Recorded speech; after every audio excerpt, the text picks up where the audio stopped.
नमस्कार दोस्तों। तो आज की वीडियो बहुत ही खास है क्योंकि आज हम सीखने वाले हैं इंग्लिश बोलना। यानी कि पढ़ना तो हम सीख ही रहे हैं, यानी कि इसका मतलब ये नहीं कि मैं आपको सेंटेंस बोलना सिखा रही हूँ, बिल्कुल नहीं। हम यहाँ पर सीखेंगे वर्ड मीनिंग। जैसे कि काफ़ी सारी चीज़ें ऐसी होती है जो हमें पता ही नहीं होता कि इसको किस तरीके से पढ़ना है। जैसे कि ए आई ए वाई, इन सबको ए ही पढ़ते हैं। आपको पता ही होगा कि ए को भी ए पढ़ते हैं और ए आई को भी ए पढ़ते हैं और ए वाई को भी ए पढ़ा जाता है। तो चलिए इसकी थोड़ी प्रैक्टिस कर लेते हैं, ठीक है। तो जैसे कि आप देख रहे हैं एन, एन को ना पढ़ते हैं।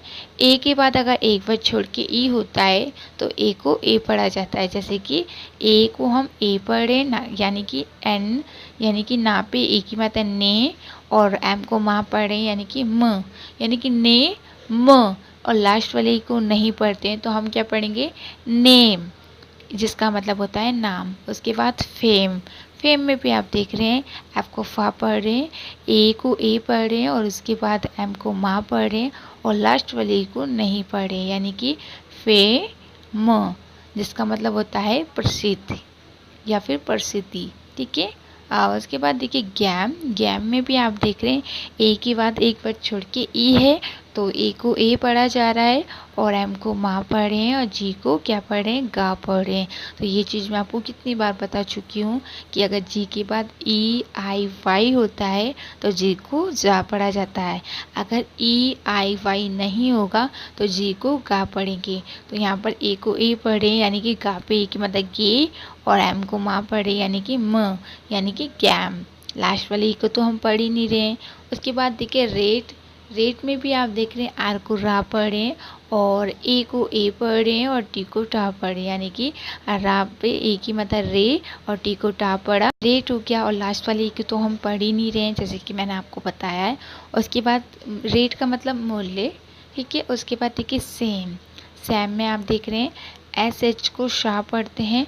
कल मैं आपको एक वीडियो बना के देने वाली हूँ, चाहे आप आओ सीखे में डाल सकती हूँ या फिर इस वाले चैनल पे, तो आप ज़रूर देखिएगा कि शाह और शाह में क्या अंतर है। यानी कि दो तरीके के शाह होते हैं, एक होता है एस और एक होता है एस एच। तो हमें कैसे पता चलेगा कि ये कौन सा शाह लिखना है और या फिर पढ़ना है, तो उसके ऊपर भी वीडियो आने वाली है, तो ज़रूर देखिएगा। चलिए जान लेते हैं। एस एच को हम शाह पढ़ते हैं, शाह शलगम वाला, शाह षटकोण वाला और शाह स्लेट वाला, तीन तरीके के होते हैं, बट यहाँ पर हम शाह शलगम वाला पढ़ रहे हैं। उसके बाद ए को ए पढ़ते हैं और एम को माँ पढ़ते हैं, ठीक है। लास्ट वाले को नहीं पढ़ते हैं। सेम का मतलब होता है शर्म या फिर शर्मा जाना। ऐप, ऐप में आप देख रहे हैं ए को ए पढ़ें क्योंकि एक बार छोड़ के क्या है, ए है, तो ए को ए पढ़ेंगे, पी को पा पढ़ेंगे, और लास्ट वाले को नहीं पढ़ते हैं, यानी कि ऐप का मतलब होता है लंगूर। उसके बाद देखिए सेप, तो सेप में हम ये वाला शाह क्यों लिख रहे हैं, सेप में यही वाला शाह लिखा जाता है। और फिर से यहाँ पर यही रूल्स है कि ए के बाद एक वर्ड छोड़ के ई है तो आपको ए को ए पढ़ना है, पी को पा पढ़ना है, और लास्ट वाले को नहीं पढ़ना है। शेप का मतलब होता है आकार। उसके बाद देखिए पैन, पैन में भी आप देख रहे हैं उस पैन में कुछ अलग है। जैसे कि आप देख रहे हैं पी ए आई एन, यानी कि ए आई को भी हम ए पढ़ते हैं, तो यहाँ पर इसको ए पढ़ा जा रहा है, बट इसका थोड़ा अलग है, जैसे कि इसमें ए आई है, तो ये चीज़ याद रखिएगा, ठीक है। उसके बाद देखिए पापे की मात्रा पे, और एन को ना, यानी कि पैन, पैन यानी कि दर्द, चाहे आपके हाथ में हो, पेट में हो, गले में हो, कहीं भी दर्द हो तो आप पैन ही बोलेंगे।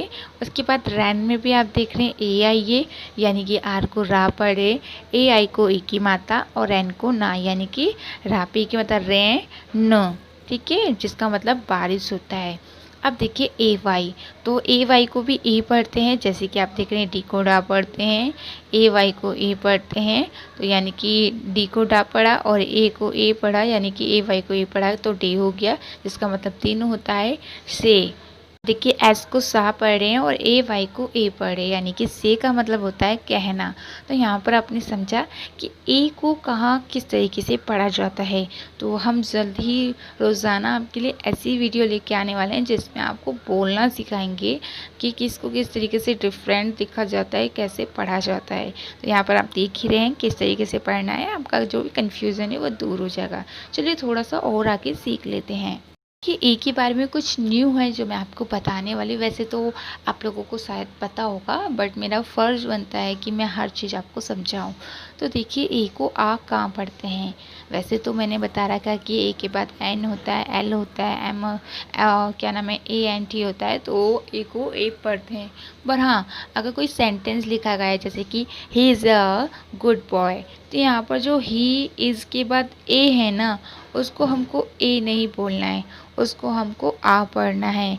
उसके बाद देखिए, a man is standing there, तो यहाँ पर भी आप देख रहे हैं ए को हम ए नहीं बोलेंगे, हम बोलेंगे आ मैन।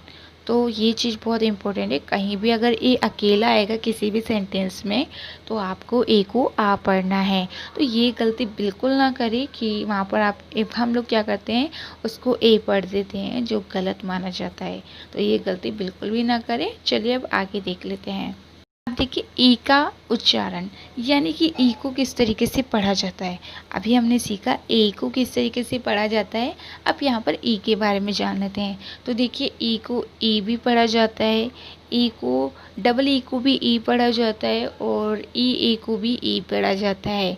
तो इसको किस तरीके से पढ़ेंगे और कैसे पहचानेंगे। जैसे कि एम के बाद ई है, अगर जैसे कि एम ई या एच ई या वी ई, अगर दो होंगे खाली, जैसे दो लेटर्स होंगे, जैसे कि एम ई है, एच ई है, तो आपको एम को ई पढ़ना है। जैसे कि एम को माँ पढ़ें और ई को ई पढ़े, यानी कि मी। एच को हा पढ़ें और ई को ई पढ़े, यानी कि ही। इसी तरीके से वी को वाह पढ़ें और ई को ई, यानी कि वी। जिसका मतलब एम मी का मतलब मुझे, और ही का मतलब वह, और वी का मतलब होना होता है। ठीक है। बट अगर डबल ई आएगा, उसको भी हम ई पढ़ेंगे। कौन सी ई? बड़ी ई। ये चीज़ याद रखिएगा। यहाँ पर हम कौन सी ई के बारे में बात करें? बड़ी ई के बारे में। तो डब्लू को वाह पढ़ते हैं, वो भी कौन सा वाला वाह, यहाँ पर ध्यान से रखिएगा कौन सा वाला वाह है। ठीक है। उसके बाद डबल ई को ई पढ़ रहे हैं, और के को का पढ़े, यानी कि वी क। अब जब भी आप बड़ी ई की मात्रा पढ़ते हैं ना, या फिर बड़े ए की मात्रा, बड़े ओ की मात्रा, तो आप उसको थोड़ा तेज बोलिए, क्योंकि छोटी ई और बड़ी ई, छोटा ए बड़ा ए, छोटा ओ बड़ा ओ, इन सब में क्या डिफरेंट होता है। जो छोटी मात्रा होती है वो थोड़ा स्लो होती है, यानी कि बहुत धीरे से पढ़ते हैं, या फिर धीरे आवाज़, बहुत ही मंदी आवाज़ होती है। और जब हम कोई लंबा वर्ड पढ़ते हैं, यानी कि बड़ा वर्ड पढ़ते हैं, जैसे कि बड़ी की मात्रा, तो उसको हम थोड़ा तेज पढ़ेंगे। जैसे कि मी, ही, वी, वीक। तो आप देख रहे हैं कितना लंबा साउंड जा रहा है, वीक। तो इस तरीके से आपको पढ़ना है, क्योंकि अगर आप इसको वीक पढ़ेंगे ना, तो वो गलत हो जाएगा। ठीक है। तो इसको आपको वीक पढ़ना है। तो ये चीज़ याद रखिएगा, क्योंकि मैं नहीं चाहती कि आप गलत पढ़ें, क्योंकि आप मेरे स्टूडेंट हैं। तो मैं आपसे बिल्कुल भी नहीं चाहूँगी कि आप कोई भी गलतियाँ करें। तो उसके बाद देखिए, टीन। तो टी को टा पढ़ें, और डबल ई को ई की मात्रा, कौन सी मात्रा? बड़ी ई की मात्रा। एन को ना पढ़ेंगे, यानी कि टी न, जिसका मतलब होता है, जैसे बोलते हैं ना टीनेजर, इसी तरीके से टीन का मतलब होता है किशोर। उसके बाद देखिए, के को का पढ़ते हैं, और डबल ई को ई पढ़ रहे हैं, और पी को पा, यानी कि की प, जिसका मतलब होता है रखना। वीक में देखिए, दो तरीके के वीक होते हैं, एक होता है डबल ई वाला, और एक होता है ई ए। तो इन दोनों में क्या डिफरेंट है? देखिए, उसकी मीनिंग क्या थी? वीक का मतलब सप्ताह था, पर यहाँ पर जो वीक है ना, इसका मतलब है कमज़ोर। दो तरीके के वीक होते हैं, एक होते हैं कमज़ोर, कहते हैं ना कि आप कितने वीक हो रहे हो। तो उसमें क्या डिफरेंट होता है? उसमें यही चीज़ होती है कि वो जो बड़ी की मात्रा होती है ना, उसमें ई और ए होता है, और जो वीक होता है सप्ताह वाला, उसमें डबल ई होता है। तो ये चीज़ बिल्कुल याद रखिए, क्योंकि हम लोग क्या करते हैं, कंफ्यूज हो जाते हैं कि दोनों तो एक ही जैसे पढ़े जा रहे हैं, तो इसमें डिफरेंट क्या है। तो ये चीज़ बिल्कुल भी ना गलती करें। ठीक है। इसका मतलब कमज़ोर है। आप देखिए, हीप। तो हीप में आप देख रहे हैं ढेर होता है, इसका मतलब इसमें भी यही है, ई ए, तो ई की मात्रा है। सी में भी आप देख रहे हैं दो तरीके का सी होते हैं, एक होता है एस डबल ई वाला भी होता है, और ये कौन सा सी है? ये है सागर वाला। ठीक है। जिसका मतलब सागर होता है। तो एस को सा पढ़े और ई ए को ई की मात्रा। तो आज आपने सीखा कि क्या डिफरेंट होता है, इनको कैसे पढ़ते हैं। तो आज ही नहीं, अब मैं रेगुलर आपको ऐसे ही सिखाने वाली हूँ, ताकि आपको बोलने में भी पता चले कि कहाँ किसको किस तरीके से लिखा जाता है। तो वीडियो अच्छी लगी हो तो लाइक कीजिए, सब्सक्राइब कीजिए, क्योंकि भाई सीखना है ना इंग्लिश तो सब्सक्राइब करना बहुत ज़रूरी है। आगे वीडियो कैसे पता चलेगी कि वीडियो आई है अगर सब्सक्राइब नहीं होगा तो। चलिए आज के लिए इतना काफ़ी है, फिर कल मिलते हैं दोबारा से।